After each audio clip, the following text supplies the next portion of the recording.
What's up, everybody? I'm back with another episode of the Keep Going podcast. Today, my guest's name is Tim Parker. He's a black belt at the jiu-jitsu gym I train at, American Top Team OKC. He's an awesome guy with a ton of stories throughout his life that really speak to many things we all go through, whether it's adversity, mindset, a combination of it all. This was a really enjoyable conversation where I got to not only learn more about Tim, but also develop our relationship as well. I appreciated his time. I hope you all enjoy the episode, and as always, keep going. Makes me think of Jeremiah too, because I talked to him, or I text him. You guys probably talked about saying you liked the podcast, and then Jeremiah texted me and said he liked it. And I was like, man, you should come on because I know he's so funny. And he's like, yeah, we got to talk about this, and this, or I can just talk about myself. And he hit me with like a paragraph of some shit. That dude, man, I can go on about that dude, man. He's, I don't know, he's changed my life a little bit. Jeremiah has? Oh yeah. I mean, not like purposefully, just him being him and the group of people that he has brought me into. And you met him first at everybody? Yeah, because I met him at the gym. And he comes in there, he's Jeremiah. Yeah. And it's like, man, I want to hang out with this dude. Man. And then we start rolling and stuff. And then he's like, do you like camping? As you're rolling? Yeah, I'm like, fuck yeah, I like camping, bro. And he's like, all right, you should come out camping at my place. I'm like, cool, let's set it up. And he's like, all right, let's get a bunch of people. I'll get some people, you have some people from the gym, and then all that started that way. When you met him through the gym, so, because you said you started the gym kind of late. I started at the gym back in 2011. So how old were you when you started? 32. Okay, so 32. More late for that. Yeah. And you already knew Jeremiah, or you met him at the gym? I met him at the gym, yeah. I met Jeremiah at the gym probably about 8 years ago. Okay, so he came after you. Yeah. Who was the group in the beginning? Because I talked to G about some of them, but I know you're part of it. Oh, man, the group in the beginning is the guys who are black belts now. Yeah. A lot of those guys, there are a few guys that still, still remember or a big part of that. But they've gone off. They got an injury. They quit training or whatnot. That blue belt fever people get. Yeah. But like the higher belts was like guys that are there now, Bulldog. I mean, besides that, there's just a handful of higher belts. It was all white belts. It was like the Wild West, dude. You go in there and it was just like, try not to get hurt. But if you knew a little bit, you were so much better than the other guys. Just off a little bit. Just off of being consistently going in there. When I first started, I was 8 up on it. Yeah. And so it's funny because you still come quite a bit to the gym. So. Not as often as I would like. I'm not there as much as you think, probably. I come Tuesdays, Thursdays, and then when I got to come into town to do something, I'll be there on Saturday mornings. Okay. Well, similar schedule. I used to be morning, night, but I also used to live like 5 minutes from the gym. Okay. So it was real easy. That one on 63rd? The one in the Village I lived really close to. The one on 63rd is like 10 minutes. I lived in the Village. So you're right there. Yeah, I was right there. So when you say you're 8 up with it, like you were doing the 2-a-days with him, so 6 a.m., 6 p.m.? 6 a.m., 6 p.m., everything, coach wants to do a tournament, like, yes, let's go do it. And I was really 8 up it, but it was like every day I came in there and I learned something new. So I was like, oh, this is so awesome. Yeah, it was such a tight group too, because it wasn't packed with people. It wasn't packed with people, man. I mean, the morning classes were just a couple people. Mm-hmm. The night classes, I was there when I was first there when they had like morning or the advanced and the non-advanced classes. And that didn't last very long? No. Okay. No. It's just, there's a bunch of white belts, bro. I mean. It was just reckless. Yeah, man. Like some monkeys trying to fuck a football, dude. It was fucking crazy, dude. It was crazy. But, it was Eduardo, David, Josh. Okay. Kevin Doak. Yep. He was the first person I ever had. Like, when you get your first day as a white belt, they pair you with someone to show. Yeah. Kevin was my guy. Yeah. Kevin's always been, when I first started, he was a huge part. He was the guy who'd been there like 6 months longer than me. So he was the experienced guy, Yeah, you yeah. know? And so, him, and then there was another guy named John Kelly that was, real cool. He came in about the same time. You never met him. Yeah, I was gonna say I don't think He that's... got some knee injuries, and he just kind of, it's not worth it to me. Yeah. But he was one of those guys, that you could roll with, and he kind of knew what was going on, and he was going to be cool with stuff and teaching the moves and stuff like that. But so did it have that normal gym culture in the beginning where it was reckless? Because you hear about gyms where it's like not dangerous to roll, but it's not like a lot of learning rolls. But like you and I will roll, and you'll be tapping me out, but you're like teaching me through it instead of just like survival, I guess. Was it more survival in the beginning? just survival, it was who was the most tenacious, I guess, So just boom, boom. Yes, I mean, it was just go, go, go, go, go. It was more like a wrestling match, not a jiu-jitsu match, Wrestling, you're going, going, going. Yeah, I mean, just chaining through. but nobody was doing jiu-jitsu for a while there. But as it went on, the guys that were there, I guess it's just a special group of people or whatnot. But Yeah. they all started really paying attention and really wanting to learn it. So we all came up together. I mean, those group of guys, we all got our belts the same, until probably brown belt. When I got my brown belt, that's probably when people started, life got in the way and stuff like that. So I kept getting my belts on track, and they kind of were just a little bit behind me at that point in time. Yeah, because it can happen, especially once you get past like blue, because it could be 2 years, it could be An 7 years. injury, a kid gets born. I mean, that stuff just gets in the way. I was lucky I started after my kids were already teenagers. So, So you were just locked in. It was your hobby. this is what I'm doing now. Yes. So when so Bulldog, all them started around the same time. Bulldog trained way before. Oh. Yeah, him and a bunch of people came over from Solid. Mm. Brandon Frame, him. There's a guy named Ricky. Okay. The Jackson twins were there. I don't know where they came from. If Bulldog's a problem now, how fun was he to roll with 14 years ago? Because he was probably a savage. They did things differently at the gyms that he came from, but he's always been cool. What do you mean differently? Just rougher? Or? Yes, rough. It was like prison rules is what he called it. Mm-hmm. We had prison rules. I mean, they'd be like tweaking on things and doing like this with their hand to get all sweat in your face. I mean, just weird stuff. But yeah. But he was never too much, Yeah. He's always been cool and mellow and chill, It's funny you bring those things up because that's literally what he taught Rachel and I would be like the prison rules. Mm-hmm. And then, but still be like so loving that it's cool. Yeah. But then with your friends, like, yeah, like if I'm with Josh, he is going to dig his chin into my ribs to get to where he needs to go. Oh, yeah. But he's not going to do that to someone that he's not cool with. Right. So it's so funny to get like they say like dirty tricks, but it's just fun. Yeah. It's like, I don't know, Bulldog will like just straight put his head in my chest and just drive forward. And we're like, damn. Yeah. Yeah. Yeah. Just those small little moves like that. Yeah. How long did it take you to do a tournament? Because I feel like most people that get ate up with it early, they go straight into the tournament. I did. So I probably started September-ish. Yeah. I started in September. And by December, we went down and did Naga Worlds in Dallas. Damn. Okay. And he got a whole big group of us out there, we're all cutting stupid amounts. Well, I didn't, but a lot of the other guys cut stupid amounts of weight, like 20 pounds for this white belt tournament, But we went down there. We all did good. I won that. And then I competed again. What weight were you at then? I was walking around at 155 and I cut down to 149. So like 5 pounds, I just didn't eat, a couple meals or whatnot. Yeah. But some of the guys were cutting like 20 pounds, like Kyle Young, man, he really cut a lot. Kyle's a guy who started with me too. Okay. Yeah. Yep. Haven't met him. Yeah. And then did a tournament in February, and that was like, I don't know, I guess you can say kind of like my coming out party on that tournament, man. Okay.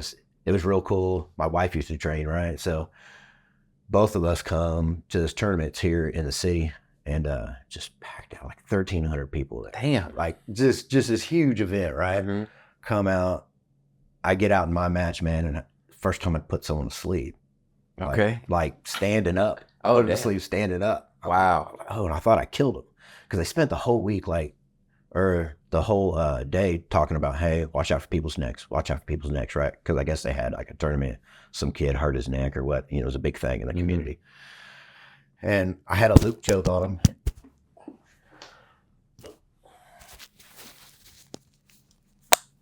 All right, back in action. I had this loop choke on him, and my hand was behind the neck, and he went to sleep standing up, and he just kind of fell down. And once he fell down, I started hearing these noises and stuff. Yeah, because they'll gargle and stuff. And I didn't know what was going on. So I just jumped off of him real quick. The ref had no clue either. And, I thought I killed him, man. If you ever watched the video of it, dude, I'm over there in the corner scared to death. I believe that I killed this dude. Yeah, I believe it. I was watching him talk to his kids and stuff before the fight. Oh. And I'm just like, oh, my God. And he gets up. And he's cool. He's like, hey, man, I was just thinking about cheeseburgers. I felt so good that he didn't die. Yeah, right. We kind of became friends, just a little later on. But that same tournament, Gina gets in there, and she's rolling with this chick and, like, puts her back out. So we're just wrecking these people in this tournament. And I'm just like, yeah. So how many more matches did you have besides that guy? Because I know sometimes it's not a ton. I think I had total of 2, and that was the finals. Okay. There's not many in that division. Old guys, small old guys. It's not a big division.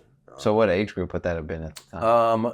It was, they call it Masters. Okay. I think they call it Masters 1 now. It's like 30 to 35 or something like that. Okay. And, yeah, I did a few tournaments. I tried to make a point of competing every belt. I competed at white belt. I won 1, 2, 3 at white belt. And then went to blue belt. What was the transition there when you went to tournament? Did you notice a difference? When I went from white to blue? Yeah, when you went with the blues, because I guess a blue could be, multiple years compared to you just getting promoted. Yeah, I did just get my promotion, and I guess just the way that we train, we do pretty well in most tournaments. Mm-hmm. And I didn't have an issue really. I don't have anything to compare it to. Like, the training seems great to me. I don't have anything to compare, but then I'll watch the tournaments, and we do pretty well. Yeah, most of the time, whether it's no gi. So you said not a big difference on blue, but then you compete every belt. So you did purple. Yeah, brown. Well, first part of my blue, I competed 1, and then I went back down, and I guess because I won blue, for some reason they bumped me up to purple. I don't know why. I told Coach about it, man, and he was enraged. He was like, no. So he called up people that, like, own the company and stuff and getting it fixed. And by this time, I was like, I've already won blue. Let's try purple, I was already cool with it. I guess he thought I wasn't because I told him about it or whatnot. But he had it to where, if you don't want to do purple, you don't have to. I've already fixed this. This is bullshit, blah, blah, blah. Coach will fight for you. Yeah, he will. He has a few times for me, man, and it's a great feeling to have that. And I was like, no, man, I'll do purple. So I make it to the finals in purple, Damn. And this dude just ragdolls me, dude. Just tosses me around. He was like on the Canadian national wrestling team. And all of his friends called him the Ming Dynasty. And he was really fucking good. He wasn't like a normal purple belt. Yeah. He was good. Yeah. I was a blue belt. He was like 4-stripe purple, just wrecking me. And that gap is crazy. Huge. Huge, dude. He messed me up, dude. I was just like, next year I went and did purple, won it. The fact that you did all that with just getting promoted to a blue is crazy though. Yeah. To go to there and then have to do the purple rounds and get to the final, because that, like we just said with the gap to 4 stripes, like that could be years. Oh yeah. Like that could be years of time. Right. Golly. Especially if it's a guy who moves around the gyms. He can be a purple belt for 10 years. And you never know, but he trains every day. Right. So it's like, but he's got that purple belt, But yeah, you never really know. Yeah. Yeah. When you went to the purple belt tournament the next year, how'd that go? I won. I dominated. Damn. Pretty well. There's a couple cool little videos, Gina likes to take videos and she'll have some commentary, dude. And there's some funny stuff, so I'll have to show you that video. It's pretty funny. But yeah, I did well. Did really well. And then after that, I decided I really didn't like tournaments too much, and I hadn't done a tournament since that one. Why didn't you? I put a lot on me. I'm a full-time job, but I'm I'm not going to do something unless I'm putting all of it in. Oh my, I get it. Because I don't want to be like, man, I wish I would have gone to that one more training session. Mm-hmm. I wish, I would have worked out that one extra workout that G was trying to get me to do or something, Yep. And so it was a lot. And then you throw in work. And then just trying to live. Right. Like you're losing somewhere. Right. Somewhere I'm losing, but I was like, I've already done it. I've already got my cool little belt. I don't need to like do anything else.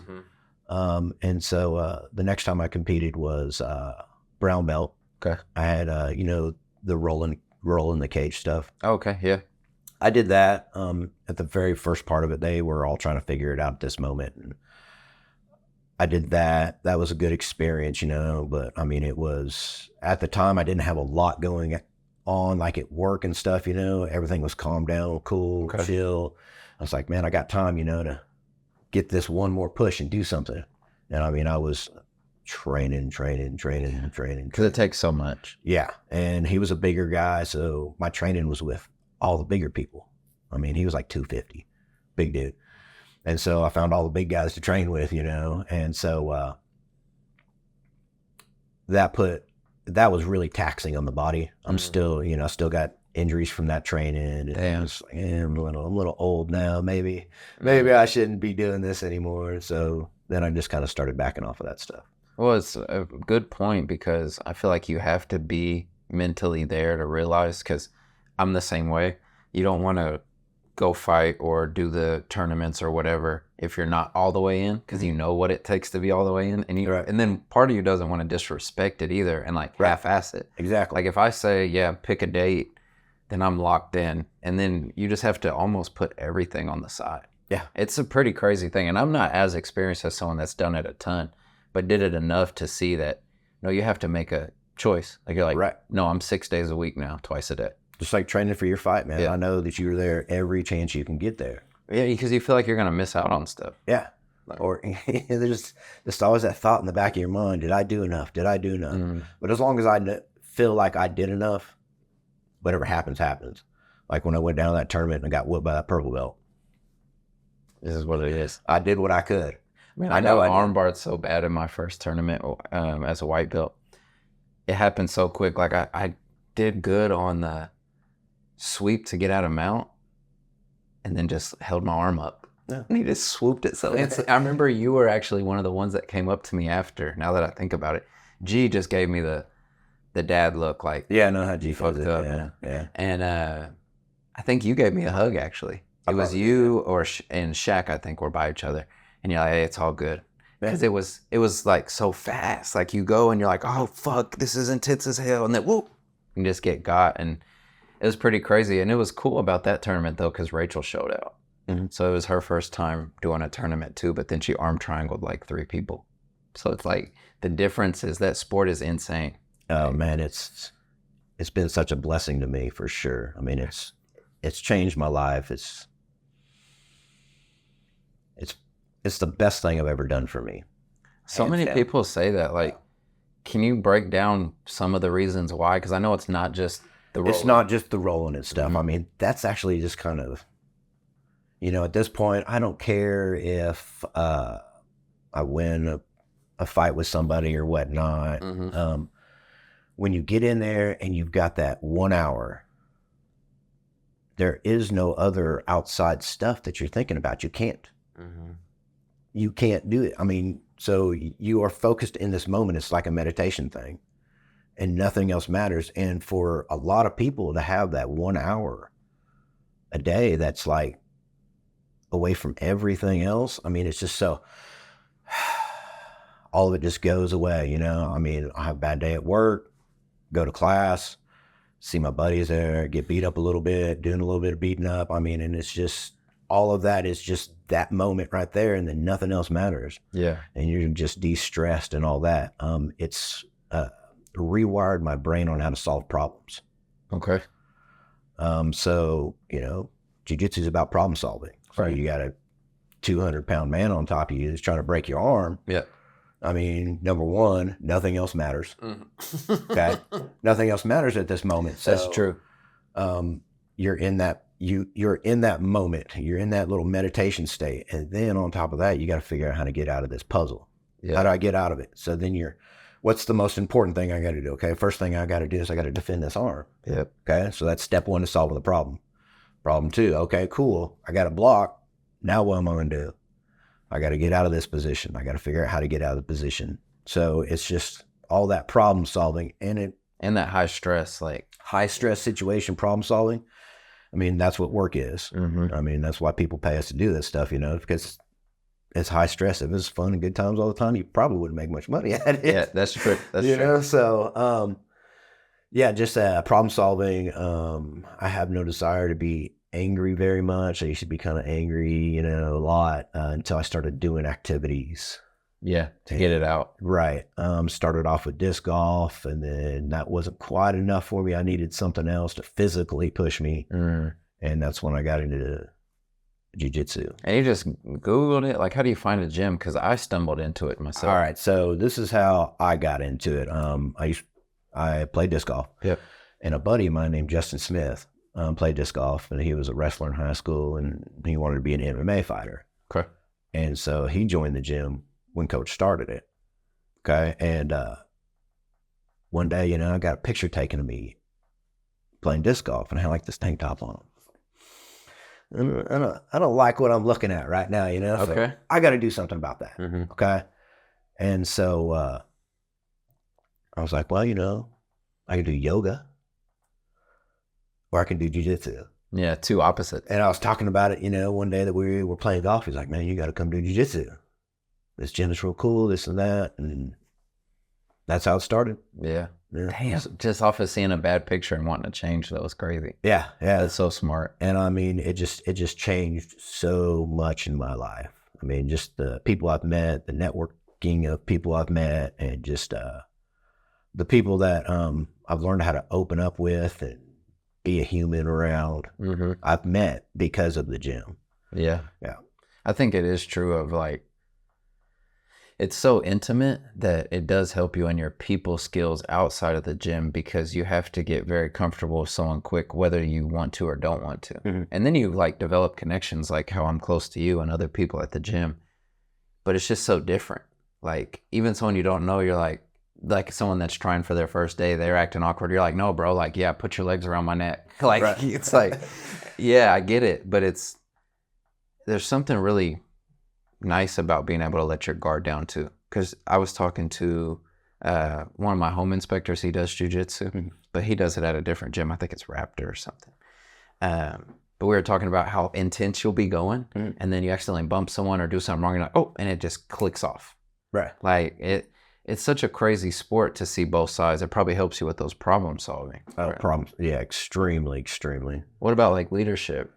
Leadership, I've always been a leader, I guess. Okay. Or maybe not always, but I gravitated towards it pretty quickly. I've been in a position of leadership since I was 17, pretty much. Because it seems like you're a positive leader.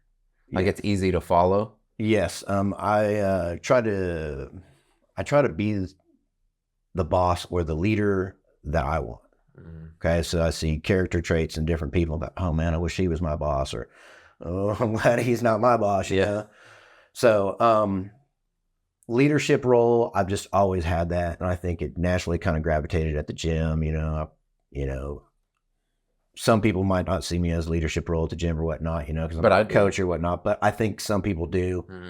I think I am. That's neither here nor there. Does it just naturally happen? Yeah. Because, I mean, what is that, 13, 14 years? Yeah.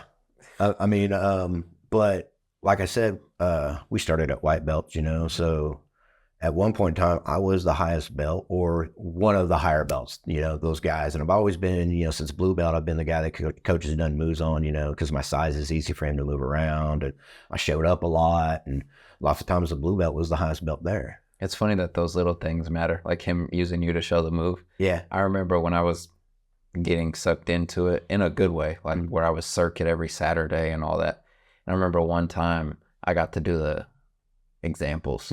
And I think Josh wasn't there. I'm not going to take all the credit, because if he would have been there, he would have got it. Right. But I got to get called for it, and I was doing it for everyone to know how to do the move. And I was like, dang, I made it. And even though it's just some little, coach probably doesn't even give a shit. No. He doesn't give a fuck. He's just going to do him. But I'm sitting there like, no, I showed how to do all 10 exercises. That means I'm like one of the most in shape out of this group. I don't care who's here. But it's just like, cool moment. But it means that coach trusts you. Mm-hmm. And that's a huge thing for someone to get that trust from someone that they respect and admire. Yeah, and look up to so much. Like, because it's real hard not to admire that guy. I mean, he's just a solid motherfucker. It's interesting too, because I feel like everyone has to learn him differently.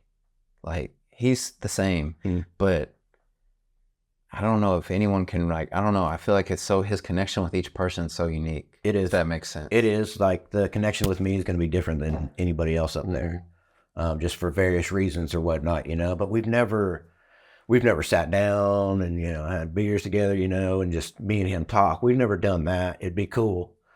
The most that we've hung out is like at the barbecues, and I'll pick his brain a little bit, just to try to see what makes him tick. Cause I like to see what makes people tick, But just the relationship with me and coach, it's good. We're just not exactly the same person. We are, but we aren't. We're kind of cut from the same cloth, same generation, same, we think things should be like this, things should be like this. He's just way more driven than I am. I like to relax, have a good time, do my thing. He does too, but it's totally different than the way I do it. Yeah. So, yeah, that driven is different because you would think that he's more driven, but like, I'm big on peace as well, and always trying to find that balance of like working your ass off and being peaceful. Yeah. So I think it's just driven in a different way because other people get their fuel from other stuff. Like, he gets his fuel from 4:30 a.m. and then that's every day. But yours is Tuesday, Thursday, and then you get your fuel from walking around your acreage. So it's interesting to look at it because everyone is different, but everyone kind of wants that same. Everybody wants that same peace of mind, that same sense of accomplishment, and Man, with G, how do you think he's changed with your relationship over the years, or has it been the same the whole time?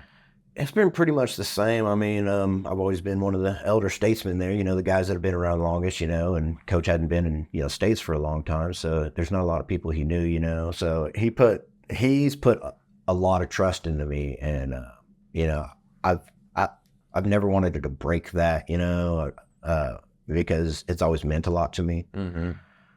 So it's kind of stayed the same. I mean, that's a good sign. That this guy right here, he knows that I'm a solid person. I know that he's a solid person. We understand that. He knows that if I say it, I mean it. If I'm working out and I said, man, I can't do that anymore, he knows. He ain't lying. He's not trying to be a little bitch. He just knows, okay, do this or whatnot. Yeah. But, why do you think that finding the gym, because you said it's been the most impactful thing, like, why do you think it meant so much to find? Were you in a weird spot at that time, or like? I've been in a weird spot a lot of times in my life. My life's kind of, it's not stereotypical. It's, it's a little bit different than a lot of people. The best way I can describe my life is, I've beat statistics a few times. But where are you from here? I was, you want to hear Tim's life? Okay, cool. If that's okay with you. Oh, yeah, that's fine. Yeah. Tim's life. I was born in Texas. Okay. Lived there, little baby. My parents were offered to go in partners on an auto parts store in California with my grandparents. Okay. They went out there, moved out there. We lived out there till I was in 5th grade. Where at? Southern California, San Bernardino County, Rialto, Orange County, stuff like that. Yep. Okay. You're giving me those vibes now, even though that's your childhood. Yeah. My dad had an auto parts store in Rancho Cucamonga. There we go. Cucamonga Auto Parts. And all that kind of started going south with my grandparents. So my dad sold everything, moved out to Texas. Okay. So we're out there now. Bought 80 acres down there. Really, really beautiful. A little small town in Texas, in North Texas. Hard to find any jobs down there for him. He's 50 years old. He spent the last, decade or 2 decades running auto parts stores, and so it was hard for him to find a job down there in a small town. He had to travel real far if he was to find something like the Dallas, which is like an hour and a half away or whatnot. Yeah. And so he found a job up here in Oklahoma, and then moved up here when I was in 6th grade, and we've been up here since. Okay. Yeah. And you grew up in Oklahoma City, or? Oklahoma City.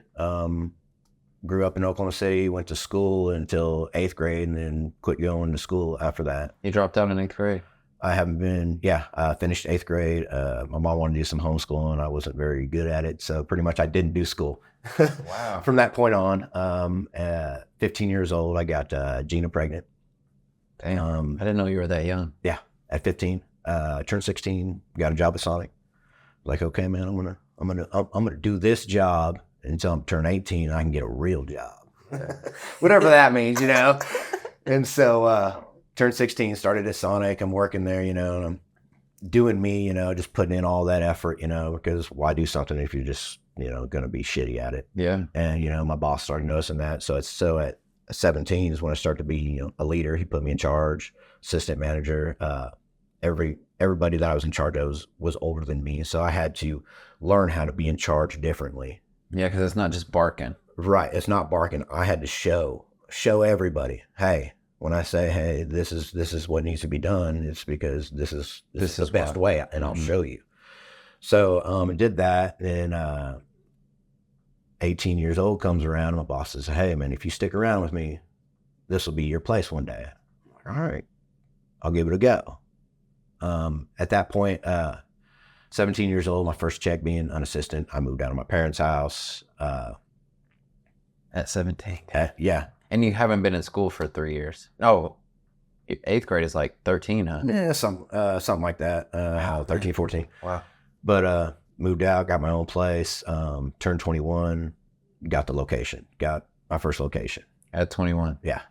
As a dropout. Like, how cool is that? Real cool. Yeah. At this time, at 19 years old, I bought a house.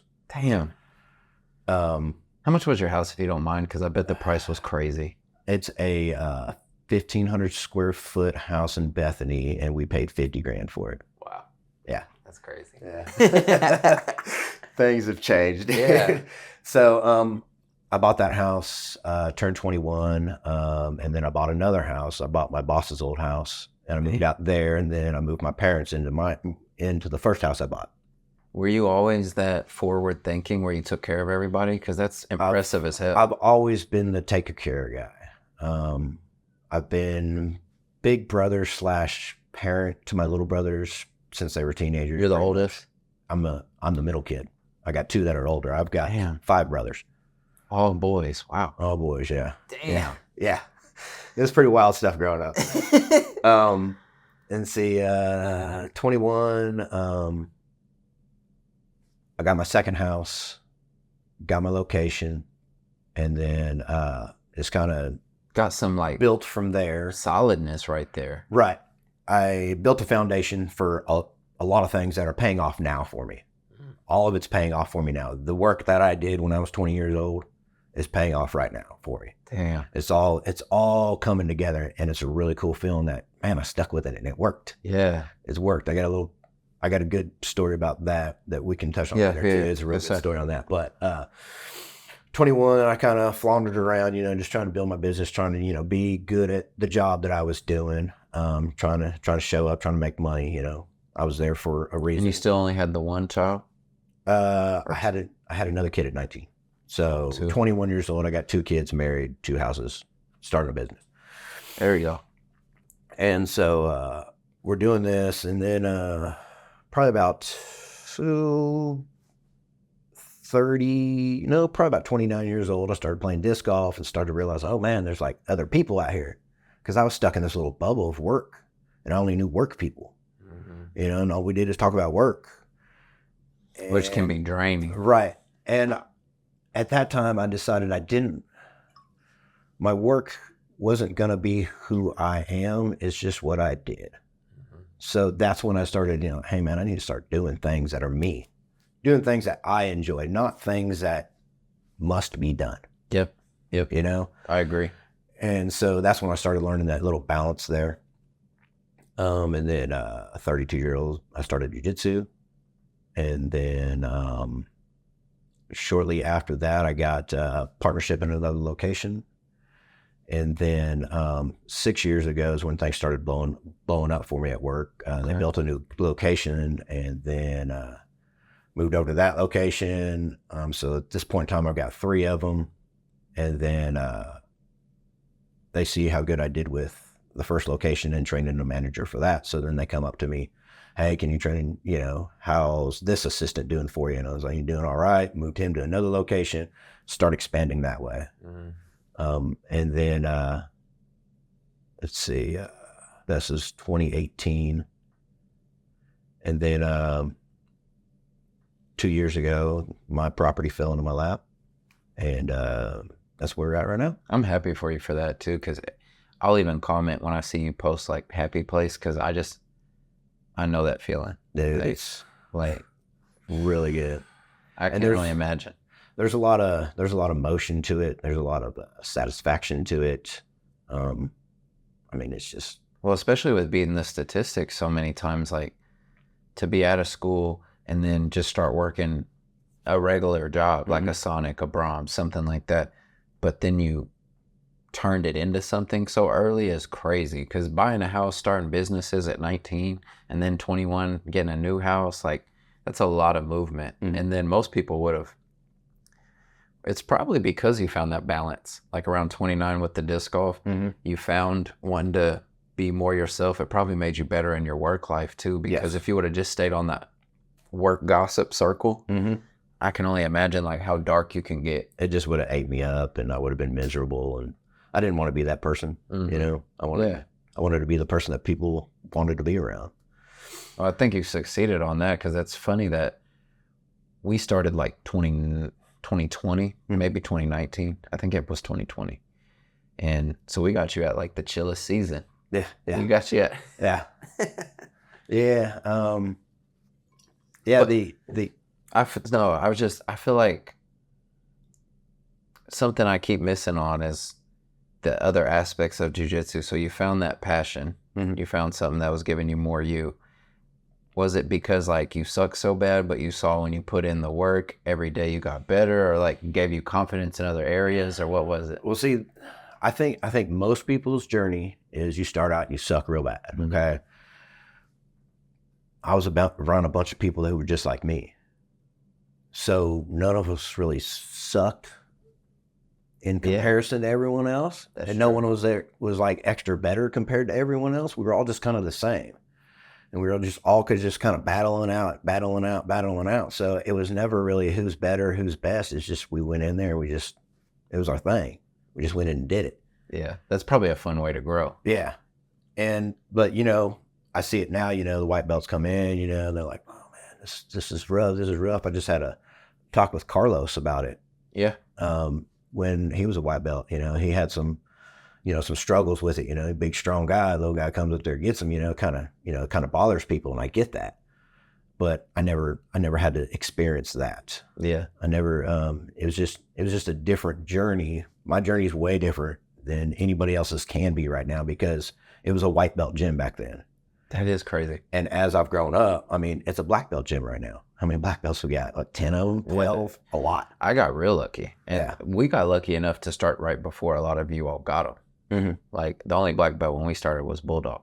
Right. So we got to see the people we already admired get that not that final, because then it just restarts, but like that moment. Because I just remember your speech and everything, like how, like, I know that's years, but when, I guess on black belt, you probably know that you're going to get promoted. So you get a little heads up. But yes. Oh, I know when he pulls out that black belt out of the inside of his gi. That's crazy. Yeah. And it was big. It was real big. And then, when he's talking about it, he goes, my right-hand man. It's like, God dang it. Oh man. So yeah, I tried my best not to be emotional at that time, because it was super emotional for me, when I got my brown belt, dude, I cried like a baby, dude. I felt like you were tearing up pretty bad on the black belt, but you I were sucking was. them back in. It was way worse during my brown belt promotion because I knew at that moment, man, it was like serious. Why'd the brown belt? So what were some of those moments that made it so serious? Because that one's unexpected, right? You don't get the heads up on the brown. Right. You just kind of think, I'm about ready. Got all these stripes. Like, yeah. But it was just, I knew that at that moment, there was the next step. There's no turning back. The next step is black belt, I'm here, I'm there, and I knew that, I've heard coach talk a few times. He's like, hey, when you're a brown belt, you're pretty much a black belt. You're just waiting.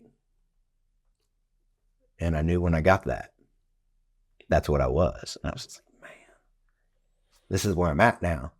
And then I just got wrecked in the gauntlet, wrecked by the throws. I mean, I've never been thrown so hard in my life. G threw me, dude. I thought I got wrecked by a car. I didn't want to be like a little bitch. And so he threw me, dude. And he fucking, he does that one where he just lands on you, dude. And I tried to spring up and I couldn't. I had to take a sec. I couldn't get up, dude. But yeah. I literally said that the other day when he was promoting someone to blue belt. I said, no, do that rib to rib. Because that's the one where he's just like, yeah. I mean, it was dramatic. It was impactful in my life. It sucked. But yeah. The blue and the brown probably got to be the worst on the beatings. I was able to get away with it till my brown belt. Oh, it was not a bad beating? Not even a beating, dude. Oh, damn. Yeah. Certain people come in, he doesn't like do a little gauntlet. He's kind of changed that a little bit, but like when I got my blue belt, he had some buddies from Brazil and we were just doing the throws. And I was able to talk my way out of like any throw that was bad. It was weird. I was like, oh man, I got an injury right here. So they were all nice. I would think the Brazilians would want to whoop them. They were more old school where they don't whoop them. So coaches learn how to run a gym, Americanized a little bit, he's went from extreme to kind of, okay, we're not going to do any of that old school stuff. And then, and now he mixes it in, a little bit old school, a little bit of new school. The gauntlet's old school, right? Or is that American? No. That's old school, right? That's why he's like, you want a Brazilian style or American style? Okay, they ask. Okay, I just thought Brazilian style, you get I'm whooped. Stupid. I thought Brazilian meant the no gi on. Oh no, you just get whooped. No, man, you just get whooped. But me and Rachel got wrecked for blue. We got lucky on purple. It was like a Tuesday. Yeah, there's no one there, and there was like 8 people, and we walked through. I was like, shit, I didn't barely get a bruise. But blue belt, I was like trying to sleep tenderly on the couch like that night when we were watching TV. Like I was like back all wrecked. But the fact that you got away with it till brown, I bet it was rough. I got wrecked when I got a brown belt, man. I mean, probably down and back 4 times. Oh shit! Yeah, I got wrecked, dude. My stuff was messed up, dude. And it was a packed class. Oh yeah, yeah, man. It was big, but brown belt it was. Or when I got my black belt, it wasn't so bad. No. Well, yeah, I don't think we want to beat you as bad. I would. I love that. I love beating people with my belt, dude. I just realized that if you don't, it's worse for you. Oh yeah. So it's like, no, you better earn it because they're gonna whip you just as hard. Yep. Or harder because you didn't whip anybody. Yep. Like if you look that scared, it doesn't save you. Nope. It's your turn. Just tough it out, bro. Because we got Scott's ass, even though it wasn't a packed class. When he just got his blue. Yeah, I hit him a couple times where I had to hit him hard because I was just like, man, no, it's part of it. Because if it was switched and I was getting my blue, you would have to do it. Yeah. Like you'd have to do it. And I think it was you, Bulldog, Paulo. Eduardo's really good at it. Eduardo, but he wasn't there when we were getting promoted. But you 3 and Sonny, y'all were like some of the 4 that like would show us like how it's done. Like Bulldog would be like, oh yeah, start swinging his rope and stuff. I like always start at the beginning and then I'll go down to the end and then I'll go back and just beating.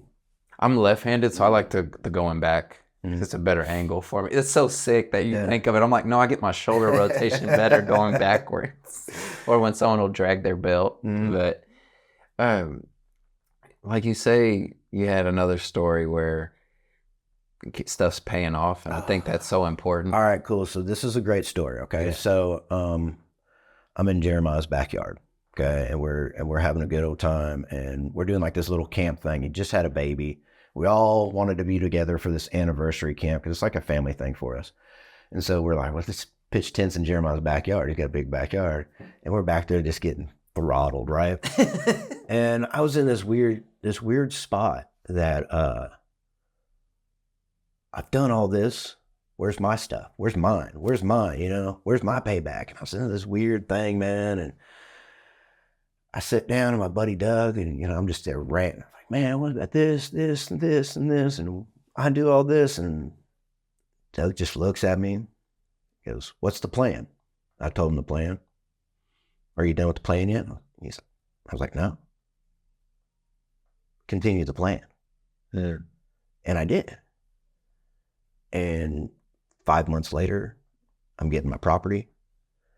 Business is blowing up. I mean, it just, I was on the edge of fucking it all. And That then, 3 inches from gold where you're like, oh, I've worked so hard, I'm going to quit now. And then in a drunken stupor with my buddy, he's like, bro, why don't you just stick with the plan? And I mean, and that just, I was just like, you're right. I can't argue with you. I mean, It's worked out so far because, you know, I've told him my story and, you know, and he's like, hey, it's great. And I've always had a plan, you know, like getting my property was part of the plan, you know, it was all part of the plan, expanding my business, getting my brothers into locations and setting them up to provide for their families. It's all been part of the plan, taking care of my mother, getting her a place to live, Gina's mother, getting her a place to live. I mean, just expanding it all out. It was all part of the plan. And everything was pretty much coming into fruition. It was all working out, except I was being a little bitch for a couple months. And he calmed me down. He's like, stick with the plan. It's working. Look around.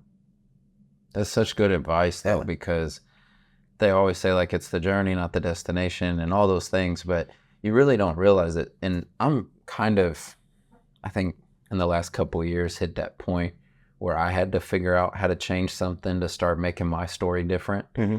And sometimes you do get in a rush or think like, well, I've been doing this and this, why isn't it here yet? But then I think when you do have someone help you take a step back, even though I've got a long way to go and everything, it gives you a little perspective where it's like, no, but think of like the stuff you have checked off and it's continuously working for you. Right. Even the fact that I'm able to have a relationship with you is based on giving ourselves enough time to go have fun with a hobby. That's a lifestyle at the same time. Mm-hmm. But even that's a blessing in itself because there's some people that won't ever get that hour. Right. Yeah. So I think it's interesting how to not get caught up in it, especially in that provider role. Because I think you put I was talking to my dad and I was just like, I guess because I grew up so broke, sometimes I think that if I don't push myself to the maximum capacity, that it's going to stop. And it's like, no, you've put in so much work for a foundation. You just have to continue to grow. You don't have to have that like scarcity mindset where it's going to disappear in a day. Mm-hmm. So I'm sure you've dealt with that, especially growing so much. Just recently, I mean. Yeah, with that. Yeah, I mean, you know, it's pretty much the same way that I was feeling, you know, I always provided, gave, provided, did this, did everything right. You know, my big thing was I made all the right decisions every single time. And why don't I have mine right now? And now I have mine. And I just needed to wait a few months and it was all going to fall in my lap. And all that hard work I did was paying off. I just didn't know it yet. Because that's years. I mean, 17 to however old you were when you got your land. That's a long time to put it in the right. I've had the land for almost 2 years now. Okay. So just got it. Was that that area you were going for? You said it fell in your lap. Was it like family? Was it? Okay. So, I have a friend named JJ. Okay. And I've known him for like 20 years or whatnot through my little brother. And, his father-in-law passed and they were trying to keep the property and, you know, just too much. They got 310 acres of their own. And so they're like, okay, you know, we need to sell it because we can't keep it up. And so it just fell in my lap. The price was like Perfect. Yeah, I couldn't pass it up. No, there's no way. The plan was to, when I turned 50, I'll start looking for a piece of property because, you know, the house was paid off and we were able to save money and we'll just save a lot of money till I'm 50. And then prices of everything was going up. And I'm just like, man, we might be able to get like maybe 5 or 10 acres and hope it's next to someone who's real cool, you know? Yeah. But then this 80 popped in my lap, and that's what we'd been wanting. You know, that was the dream. And here we are, man. I mean, That's so awesome. just fell in my lap and drive 45 minutes to work every day, and it's worth every minute of it. Oh, that peace, that separation. Like, I can only imagine. It makes me, since we're talking about outdoors, I do want to hear some stories from your camping group. Okay. So it's Jeremiah, you, Nathan. Uh-huh. Who's the rest? Scott? Scott. Okay. Met Scott through the group. He's the young gun out of the group or no? He's the youngest, yes. Okay. Yeah. Scott's the youngest. My buddy Doug. Are you all military? I'm not military at all. Were they all them? Only Scott. Oh, only Scott. Only Scott. Oh, Jeremiah is like a secret agent. He's got his own thing. Yeah. You can hear his story from him. Yeah. But yeah, we just all kind of got together. I mean, the first day there, it's Scott, Jeremiah, me, and Gina. No one else has shown up yet. It's early in the day, you know. Y'all set this up like this is the camping group from the gym, or like how'd this set up? He brought in a couple people, Scott, and a few friends of his, and then we started hitting up people from the gym. We had Brandon Frame out there for a while with his family. Just a whole bunch of people. Someone just kind of, you know, not their thing as much. Bryce, you know Bryce? The physical therapy. Yeah, he was out there a couple times, you know, then he became a family man, you know. You know, we still consider part of the group or whatnot, you know, but the core group is me, Doug, Nathan, Jeremiah, and Scott. And then we've brought in this other guy, Chris. Okay. Do you know Kaylee? Wrestler girl. Yeah. Really good. Mm-hmm. Her dad. Her dad. Yes. Oh, We dang. started talking to him through Rod. Right? Because Rod trains with Kaylee and knows him, and we started doing some long range shooting. Okay. And we invited Rod out to do it because he wanted to shoot guns or whatnot. And he's like, "Can I bring somebody?" And he brings out Chris, and I'm just like, "This dude's cool shit." And I mean, he hit it off with Jeremiah's dad, who is a great individual. I love that motherfucker. That's awesome. But he hit it off with Jeremiah's dad and Jeremiah, and they're just talking, and now he's a big part of the group. So yeah, that's how the group started. It started off a lot like, you know, we're just, okay, so first day, let me go back to first day. Just stupid stuff, you know, just being kids pretty much, you know, as we're adults, man. Jeremiah goes and gives Gina a bottle of Jameson, and he goes, "Hey, can you pour some glasses?" You know, but he gives them, you know, some solo cups, and, "Hey, can you pour that for us?" She says, "Yeah." I mean, she filled this motherfucker up. I mean, just solo cups of whiskey, and there's no more in the bottles. They're like, "Oh, it's going to be like this." And that's how it was for a while, man. It was just that unhinged, just, we're going to get throttled. But at the same time, man, we sat around those camps and we had some of the most in-depth talks in my life. I mean, it's, those camps have brought out a vulnerable side. I mean, it's a bunch of macho shit we do, you know, camp out in the woods and get dirty and hunt and kill things and shoot things and talk shit and wrestle around. I mean, but the emotions that I learned how to purvey around those campfires, man, it was, you know, it was life-changing, life-altering. I was like, man, these are the people I want to be with for the rest of my life. I want to hang out with these people. This is the family I've chosen now. That's huge too. Yeah. You have find those people. you find a time in your life where you're like, oh no, I'm picking these people. Yeah. These are my people, you know, and it's not like I didn't have a bunch of good friends through the other stuff I did, you know, and I still talk to them and all that. But I was never able to, I had to be a different person, kind of, I guess. Even though I don't try to be someone different, I try to be me, but I didn't know that there was a side of me. Okay. And once I got in this group and was able to open up, I mean, there was no judgment or anything. I mean, just, what do you got to say, bro? I mean, and it was just a bunch of broken people that just got together, you know? Yeah. And since then, I mean, the group is just, Scott's got a kid now. I mean, Scott can tell you his story if he wants to, but I mean, Scott was in a bad spot, and I mean, he's grown up. I mean, he's got him a house, he's got him a kid. My buddy Doug, at that moment, he was on the He-Man Woman Haters Club. Gets on this group, we start hanging out. He's married now, happy as hell. Jeremiah, married, doing great, has a great job. When I met him, I mean, he was Jeremiah. He was just kind of a vagabond, moving around, here and there. Well, I remember you saying one time you rolled with him and he had a knife necklace on. Yes. And you're like, why do you got that? And he said, oh, shit. Yeah, man, we're just rolling, dude. And I'm just like, man, you got your knife on you, bro? Like, damn. He said, oh, shit. Yeah. Like, that's probably the coolest part of it, is that it is the more, I guess, semi-macho guys from the gym, but you all were always so loving. Like you, Nate, Jeremiah, those were the three that I would be around. Right. But until Scott and stuff, but those you all three, and I was like, no, these three are cool as fuck. Like, and they're all extremely better than us in everything, and they're cool as fuck. Right. Like it was a good example, I guess, because Jeremiah was doing striking a lot for us. I loved his striking class. They were fun, and then he'd like be like, and this is for the more violent. And I got to tell you this story, and I'll tell it again when he comes on. But he said, hey, I think you're enjoying Muay Thai, because I was. I mean, Rachel was the natural, but I was picking it up, and I was like, I kind of like this. And he's like, I want to teach you some durability stuff you can do.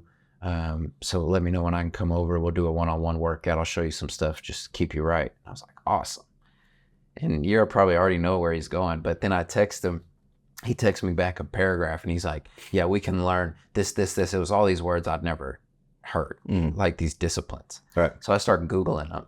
It's like knife fighting, gun fighting, how to disassemble a gun when you're grabbing it from somebody. He was like, I'll show you how to clear a room. I was like, you told me Muay Thai workout. He was like, oh yeah, we can do that too. I'm like, oh, okay. Yeah, it's Jeremiah, man. He's like a raccoon with a shiny object, dude. I mean, he's just, I'm all in over here, all in over, oh no, back over here, all in, yeah. Well, to think that it can be those people, I feel like most people would like have one viewpoint of you all. And then to know that you are having this group therapy. Like, yeah, that's pretty much that's insane. What those camps were, was a group therapy. And I bet you all looked forward to those times you could get together. We were doing it once a month for probably about 3-4 years. Damn. Yeah, it was huge. I mean, we were just going at it. We'd have up to 30 people out there, just going at it, man. It was just a wild time. What are some funny stories of like the group, like you, Jeremiah, and Nate, all them like hunting or something? What are some? I know you got some funny stories. I mean, not till hunting. We usually go pretty serious. I mean, all right. So this one time with Doug. Okay. My buddy Doug, man, we're sitting out there just he's like, hey man, I got hogs on my property. I'm like, all right, cool. Let's go kill some hogs, right? He lived by the river. And so he's like, yeah, we'll just go down here to the slough. We'll wait for the hogs to come out. We had it all planned out. We don't see hogs. We see this beaver. Okay. Where are you all at? Like, where's this land area? This is up by Keystone. Keystone. By Lake Keystone. That's not northeast, is it? No, that's northwest. Up by Tulsa. Oh, northeast. So it is by Tulsa. But this is Doug's place. Jeremiah's place is out by Cromwell. Okay. Other side of Shawnee. Okay. Got it. But we're sitting out there, man, and just the best shot of my life. I blast this beaver from 300 yards away in the middle of the night. Damn. Breaking the law. Breaking the law, whatnot. But and then we get pictures of me holding this thing up, and there's a bottle of whiskey just hanging out my pack. And I'm just like, oh yeah, we drank that whole thing before I'd done that. Maybe we shouldn't do that anymore. Stuff like that,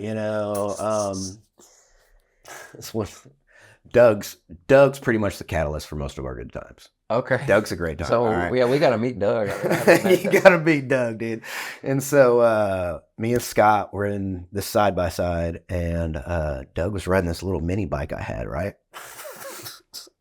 And we're out on the depths of Jeremiah's dad's property.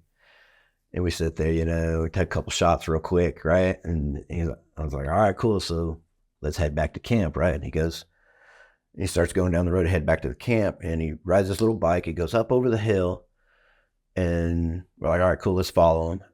And then we follow him, and we get out in this pasture where he should be. I mean, it's a big open field. We don't see this headlight for this bike. Like, well, maybe he really got it. I mean, he was gone maybe, right? Yeah.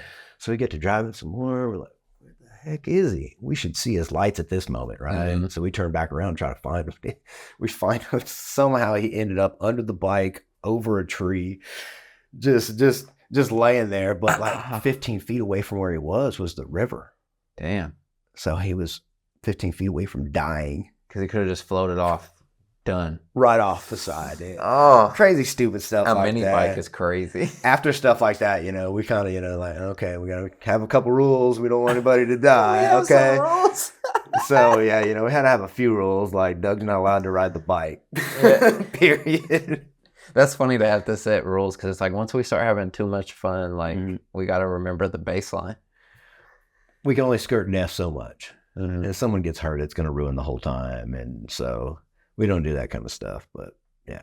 But try to just stay calm. The normal camping and cooking outside, there's something beautiful about it. Oh, yeah. Like, one of Rachel and I's favorite thing to do is cook outside. Like, just over some wood, make your full meal. It's just, I don't know why it's so special. I'm guessing because it's so ingrained in us, but it's like, there's nothing better. Like, those conversations, even if they wouldn't have went deep, it would have been great. But the fact you had that, plus the therapy, plus the brotherhood, like, you might not have been the same person if you all didn't start that. No. You might have kept that stuff bottled up and I guess snapped at some point. Maybe, I just find it a lot easier to open up. I'm more of an emotional person now, I'm always tearing up a little bit over stupid stuff. Now I'm just like, God dang it, dude, calm down. Well, calm down. It happened to my dad. He's in his 50s. He's 55. And the last 5 years, like, he's a teary-eyed dude. Yeah. And I'm like, I feel you. Just stupid stuff, man. It just happens, you just like, song comes on, you're just like, you're just sitting in the car, just tearing up, It's not even like a sad song, really. Well, it's just because but it's something that hits. Yeah, it's just like where it took you. Mm-hmm. Like, oh, where'd you go? It's like, oh, man, I wish I could explain it because one of my peace moments is riding my motorcycle. Right. And, man, I've probably cried way too much on that motorcycle. Mm-hmm. Like, or a song will come on and it just takes you somewhere. And it may be different. It's not always the same, but you go somewhere and you're like, no, for me, it's either just a moment of like adversity. That's where it seems to take me the most. It's like a time when it was tough, whether it's just me or like something with a family member or what. It was like a time that it was tough, but we got through it. It doesn't ever seem to be like cry on the negative side. Right. It's like, remember this valley, but then we got back up on the hill. I don't know. It's an interesting way to deal with things, but it's funny how it comes up in those moments of peace. Lots of mine now is like, I got a grandbaby on the way, Damn. So, life's expanded. Mm-hmm. It'll be Tuesday. They're inducing. I can't wait. That's awesome. Yeah. So life's expanding, and I remember growing up and, my father passed in 2018. I was still thinking him and stuff like that and all the stuff that he tried to do. What changed with you when that happened? Because then now you're like the man. I was always like the man. Okay. My dad was, he was never the go-getter. He was never the, I'm in charge of this place, he's always just kind of cool, chill, and mellow. He'd come in and see me every day at work. Hey, how's it going? Because he worked down the road for me, just chat for about 15 minutes and leave, those moments, I miss those a lot. But the main thing is what I've been able to do since then, because everything I have is blown up since 2018. So that's when things really started to click and go. We had that camp going. I was super involved in jiu-jitsu. I took the big match of the Rage in the Cage thing. I'm putting people in other locations. I'm doing everything that was supposed to be happening. And he wasn't there to see it. This property was like a dream for him. We bought the 80 acres in Texas. This was a dream for him. He said, hey, a couple months before he died, he's like, hey, take care of your mom. I'm moving her out there. I'm taking care of all my brothers, getting them in locations. Stuff like that really gets to me. How are those conversations with your dad when it's close to the end, if you don't mind me asking? We try to keep it upbeat for the most part. My dad wasn't a really in-depth, emotional person, too much. He was just kind of, I don't know, lack of a better word, just a normal kind of guy most of the time. Not too much on anything.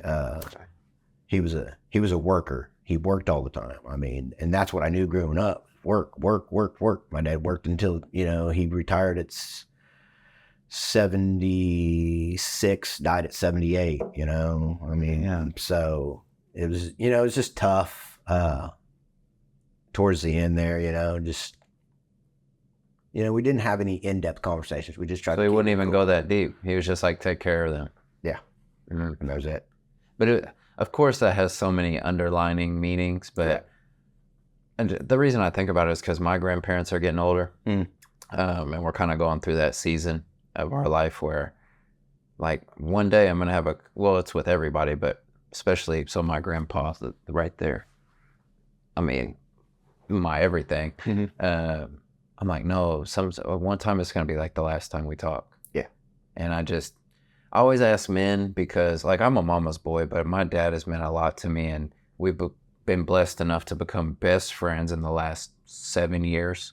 Like, he was always like my friend. Mhm. Like, I loved my dad, looked up to him, but I still had that friend side where we could, like, fuck off and play sports and talk shit, and it was always fun. Right.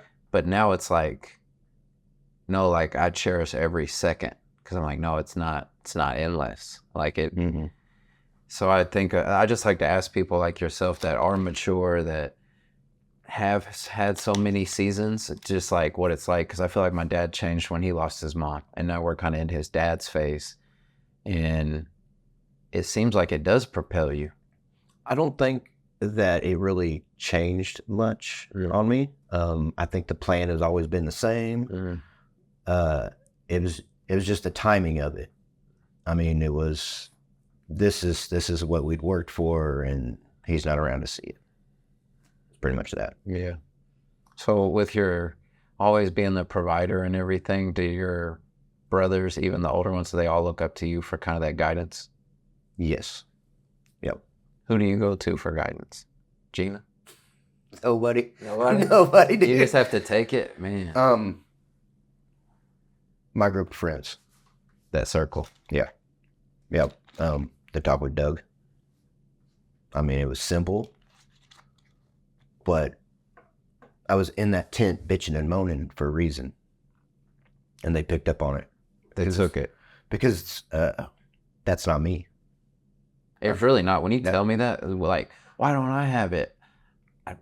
I could call you a liar from you telling me that. Like, if I didn't trust you, like, I'd be like, yeah, whatever. You're bullshitting. Like, you're never that way. Mm-mm. If anything, you're the most, like, appreciative type of person I do know just from your energy. And we don't hang out all the time, but I know that.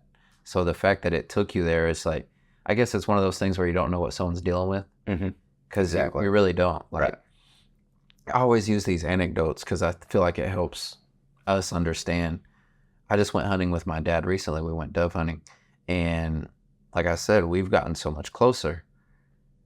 And before I ever went to therapy, I would just be closed up on stuff. But after I went to therapy, but then really after I was able to get the one-on-one therapy with Rachel daily, where I was like having someone that can help me talk She's through cool stuff. as fuck, dude. I got so fucking lucky. She's Like, cool as I fuck. know she is like so special just because how she makes everything around me better. Mm. Like, I didn't know you could find it.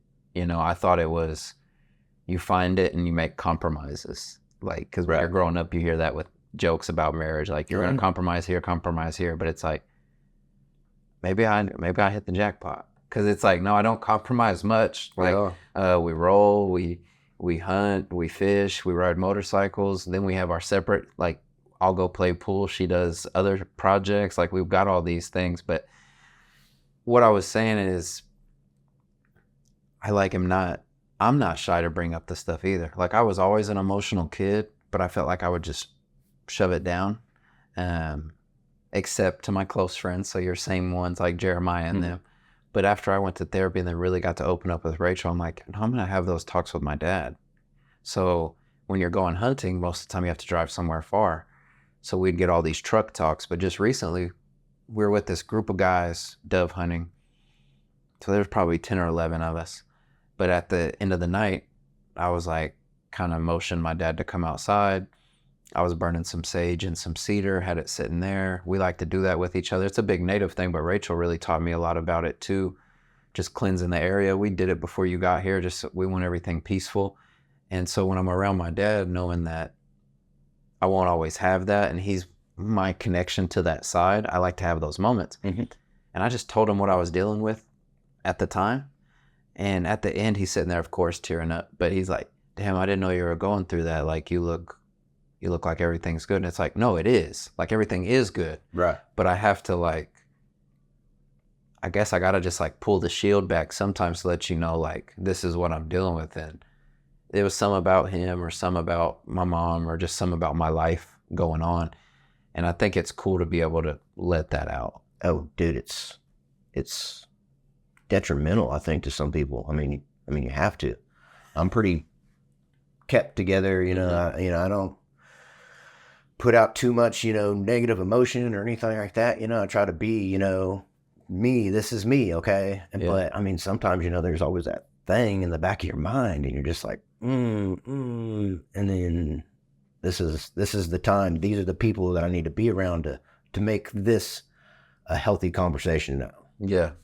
So where it's venting, but it's also like, because it doesn't just erase it. To me, no. I'm speaking from my perspective, like, I let it out. It didn't make those problems disappear, but it made it to where, in easier terms, I'm okay with pushing through with these issues that I have with me that I'm working through. Like, it makes the journey worth it, I guess. Yeah. Instead of just like suffering in silence, like me letting my dad know that all these things, it just, then the rest of the time we're hunting, even though it was already great, but then we had this little 1 hour session, or maybe even 30 minutes just by ourselves.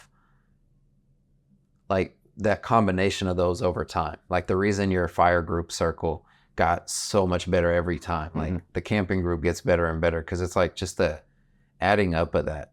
And I didn't know how healthy it was, and I thought I was a talker like that, right? But you don't realize, like, well, you may talk a lot with your boys, but you may only go surface level, and there's some that are for that. Yeah, like that's all it is. But with those ones that you can talk about real shit with, I feel like it's like a disservice to yourself if you don't. Exactly. I don't. Exactly. And I bet, like, to see how much it's helped you, I can only imagine with Scott and Nate and Doug and Jeremiah and Gina, any of them. I bet it's something you all, because you all got together not too long ago, right? 2017. That's the last one? No. All right. Or no. I was saying, I just saw you all post something not too long ago. Yeah. We just had we had a little shooting group. We came out last Saturday. We had the whole group out. Jeremiah couldn't make it with his family. There's some stuff happened there. And then we always have our anniversary camps. Okay. Whether it's in Jeremiah's backyard. Now we're pretty much doing it, at my place. Yep. Because it's easy, convenient. Where do you shoot at? My place, just in my backyard. Nice. Big backyard. And you're gonna have to teach me some skills. I mean, I shoot decent, but I don't shoot enough. I'm not the best at it. Scott's really good at it. I bet. I mean, he's really good at it. Do you all shoot skeet too, or no? I'm gonna go shoot some skeet today. Where? At your place? In my backyard. In my backyard, bro. Yeah. Everything I want to do is in my backyard. That's pretty cool. Yeah. I just shot it for the first time a week ago, and I was like, oh, this is fun. I shot skeet for the first time with Bryce. Okay. And Bryce is really good at it. He'll like throw up 3 of them. Pow, pow, pow. I'm just like, I can't. I'm barely hitting one. And I'm feeling good about the one. Yeah. Same here. What do you like to shoot? For the skeet. For the skeet? A 12 gauge or?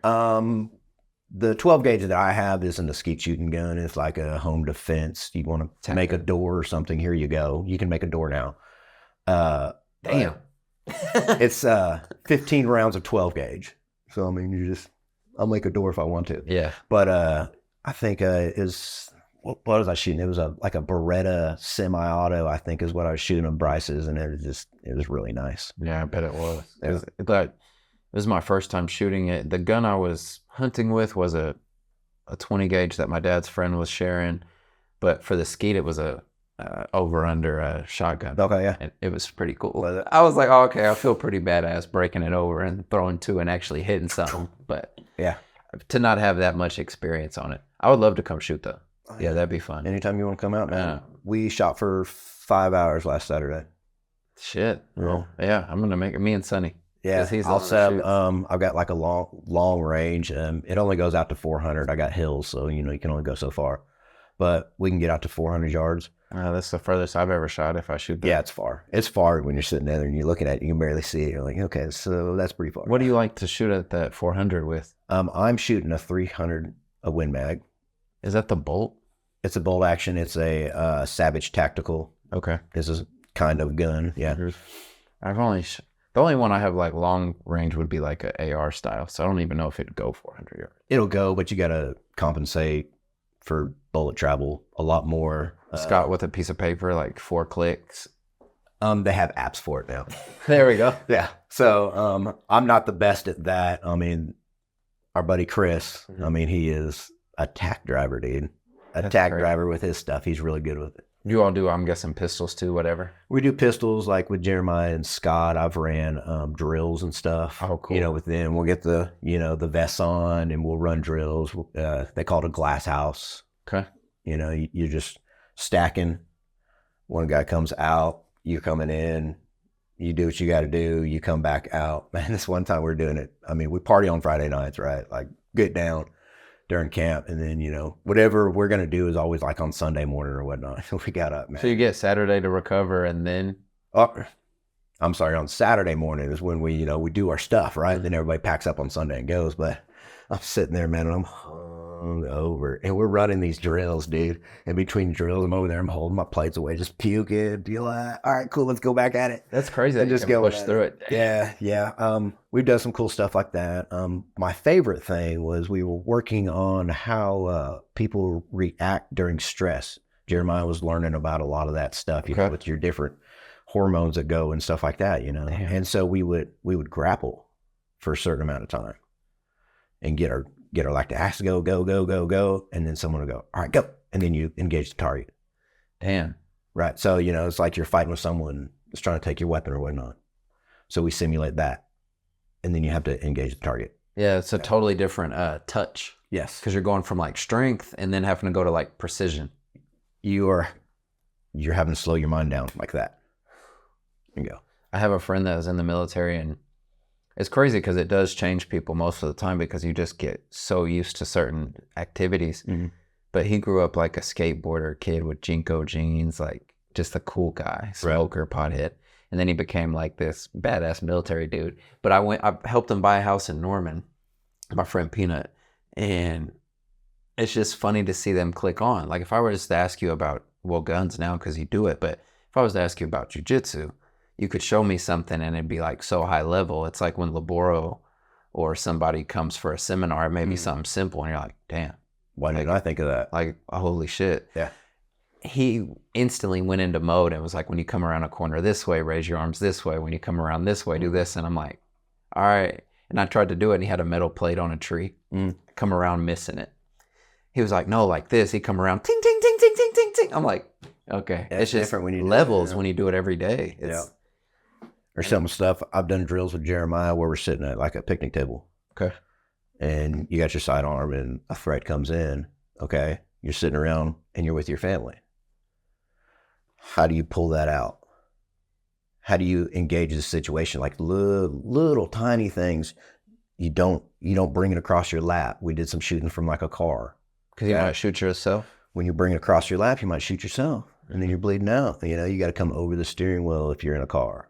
Oh, okay. Right? Yeah. So you're coming over the steering wheel and you engage. Or because in a heated situation, your finger touches the trigger. Pom, pom, you're like, oh, fuck. Shit happens. Yeah, especially. Or, you catch it on something or whatnot. You're in a car, you're bundled up, seatbelts and whatnot. You're sitting at the table, you gotta lean over to get it out good, because you can't come out this way.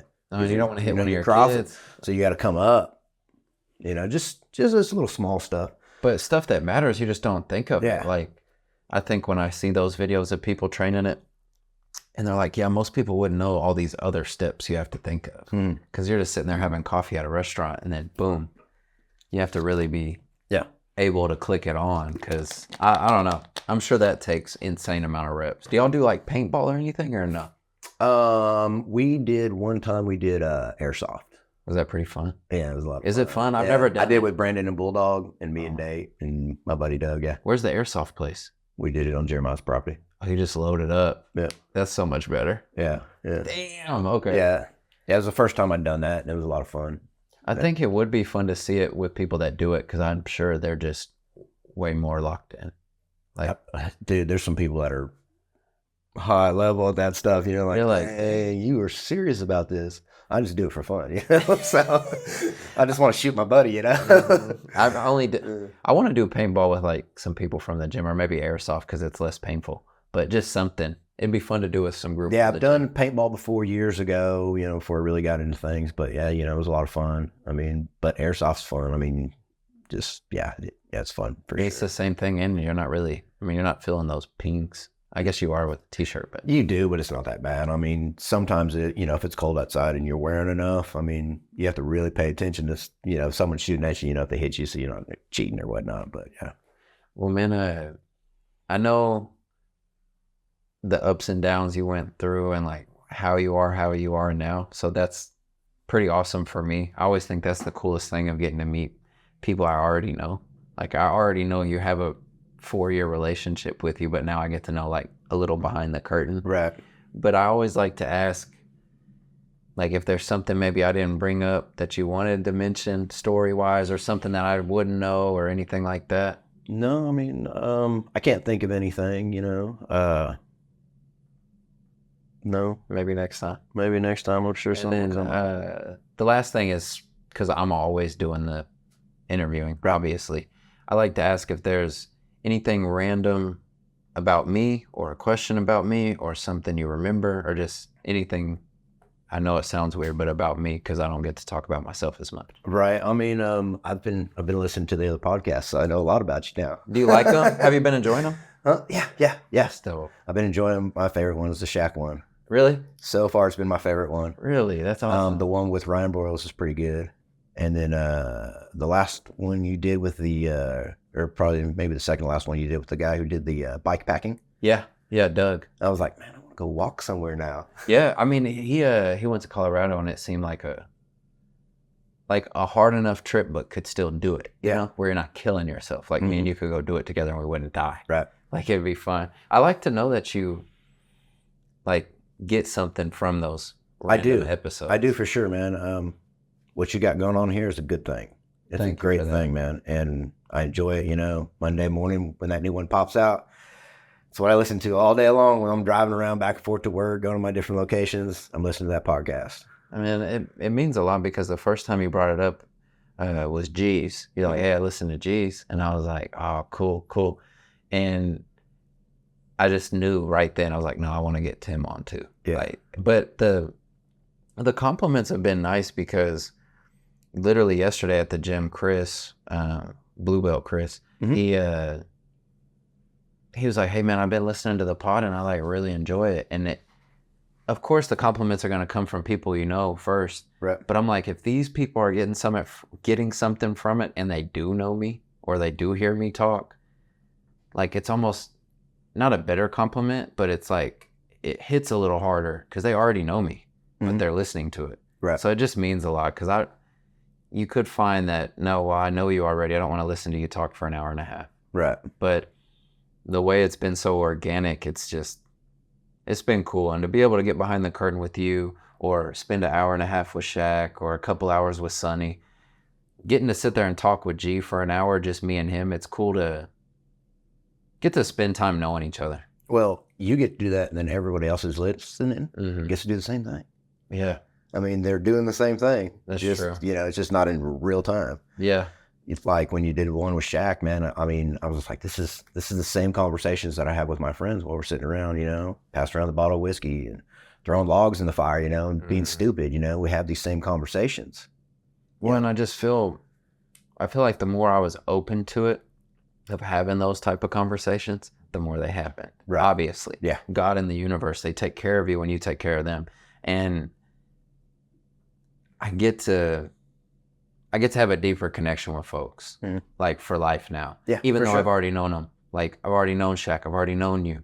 But not only have we spent time together, but then we spend this like sectioned off time where we're scheduled to just talk to each other. Purposeful time. Purposeful. And I want to get to know you. Yeah.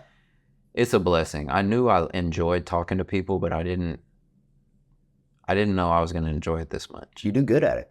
Thank you. You do good at Thank you. Yeah, I told Chris, I was like, good, because I don't know what I'm doing. He's like, maybe that's why you're doing good. Oh, man, you seem to be doing great, man. I mean, we just flowed into it, started talking. I was like, oh, I guess he's recording, I guess. Yeah. Well, I like to make it easy. And yeah, man, it was super easy. It was super smooth. Yeah, we just went right into it, man. Yeah, it's good stuff. Well, I'll end with this. I want to give you some flowers. Okay. Because we really do look up to you at the gym. Oh, thanks, bud. Of course. When you had your emotional black belt speech, even though it wasn't the brown belt one, like I felt it. Like I was like, man, Tim. Well, there's another one coming here next month. Another speech? When I get my first stripe. Oh, okay. It'll probably happen. I'm doing my best this night. Yeah, hold it together. Yeah. But no, you all, like all the black belts, but you, Trey, Josh, Shaq, David, Eduardo, Bulldog, G, all of you all, you all give us a sense of hope and motivation with it, because it does get hard. I'm in too deep now. Like I can't change. I'm in too deep. But there's a lot of times in the beginning it could have got really shaky. And I think if I wouldn't have instantly had all that safety, like you've always shown me stuff, no matter how hard you're smashing me, you're showing me something. Or if you get me with something 3 times in a row, you're like, all right, man, we're not going to do this anymore. You got to do this. And next time I see you, it better be corrected. Like it, not only on the mat stuff, but the respect to coach, you all instilled that in us, the manners to the gym. It's nice to be part of a family like you didn't know you wanted to be a part of. Right, exactly. Because it feels like some normal stuff. Like even yesterday for Nogi, when that kid didn't want to try, I don't even know him. Right. But I really wanted him to try. Right, yeah. Like I was like, no, like come on, like we're super normal. Like because you know it's good for him, especially that guy. Yep. Especially that guy. If you're scared of this, like you should do it, because, bro, you should have seen how bad I sucked. Like I couldn't even close my legs in full guard. It would hurt my ankles and I'd just let go. Right. I couldn't even close my legs for like 2 weeks. And then you skin all your fingers and there's all these like earning spots. But I'm really blessed that we came across you all and that you all had such a level of respect for G and set such a standard as far as like being on the mat, doing the drills correctly. You can talk and do certain things when it's the right time. Yeah. But you're not going to see us bullshitting when it's like teaching time, right, or when it's workout time. Like even pummeling yesterday, you were pummeling the shit out of me. I was like, yeah, it's serious in these moments. Like it's a blessing, because something it did for me is I didn't know I needed that structure. Right. Like I didn't know I was so off my path that this jujitsu of having to wrestle with all these people and have all these manners and have all this respect and have all this culture was so needed.